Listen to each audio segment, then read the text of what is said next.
യോ ഗായ്സ്, അങ്ങനെ 2026 വേൾഡ് കപ്പിൽ നിന്ന് പോർച്ചുഗൽ പുറത്തായിരിക്കണേ. ഞാൻ ഇപ്പോൾ രാവിലെ തന്നെ ഒന്ന് വീഡിയോ വേറെ ഒന്നുമല്ല കേട്ടോ. എനിക്കൊരു നൻപനുണ്ട്. അപ്പോൾ എൻ്റെ നൻപനോട് പറഞ്ഞത് ഈ 2026 വേൾഡ് കപ്പും 2022 വേൾഡ് കപ്പ് സ്ക്രിപ്റ്റാന്ന് പറഞ്ഞത്. 22-ലത്തെ മെസ്സിക്ക് കൊടുത്തെങ്കിൽ 26-ലത്തെ പോർച്ചുഗൽ ക്രിസ്ത്യാനോക്ക് കൊടുക്കുമെന്ന് പറഞ്ഞത്. അതുകൊണ്ട് പുള്ളി ട്രംപിനെ പോയി കണ്ടെന്ന് വരെ എൻ്റെ അടുത്തും പറഞ്ഞു. അപ്പോൾ സ്ക്രിപ്റ്റല്ലെന്ന് നമുക്ക് സ്പെയിനായിട്ട് പോർച്ചുഗൽ പുറത്തായപ്പോഴത്തേക്ക് മനസ്സിലായി.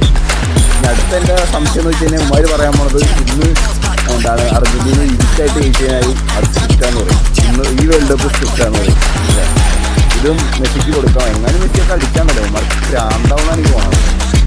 എന്തെങ്കിലും ആവട്ടെ. പിന്നെ അണ്ണൻ ഈ 6 ടൂർണമെൻറ്റ് അല്ല മാച്ചുള്ള കളി ഇമ്പോർട്ടൻറ്റ് ടൂർണമെൻറ്റ് അല്ല എന്നൊക്കെ പറഞ്ഞിട്ട് അണ്ണൻ വീണ്ടും കരിഞ്ഞ് കടന്നു പോയാൽ കാണേണ്ടി വരും. എന്ത് പറയാനാ, പുള്ളിയുടെ കാര്യം പറഞ്ഞാൽ കോമഡിയാണ്. പിന്നെ പുള്ളിയുടെ ഫാൻസുകാർ പുള്ളി എന്ത് പറഞ്ഞാലും അതിൽ പിടിക്കാൻ നടക്കണം. അതെന്തെങ്കിലുമൊക്കെ ആവട്ടെ. ഇനി അടുത്ത അണ്ണൻ ഫാൻസ് ചെയ്യാൻ പോകണമെന്ന് വെച്ചാൽ ഇമാര് പിടിക്കാൻ പോകണ ആളാണ് എംബാപ്പെ. ഇമാർ എംബാപ്പേനെ പിടിക്കും.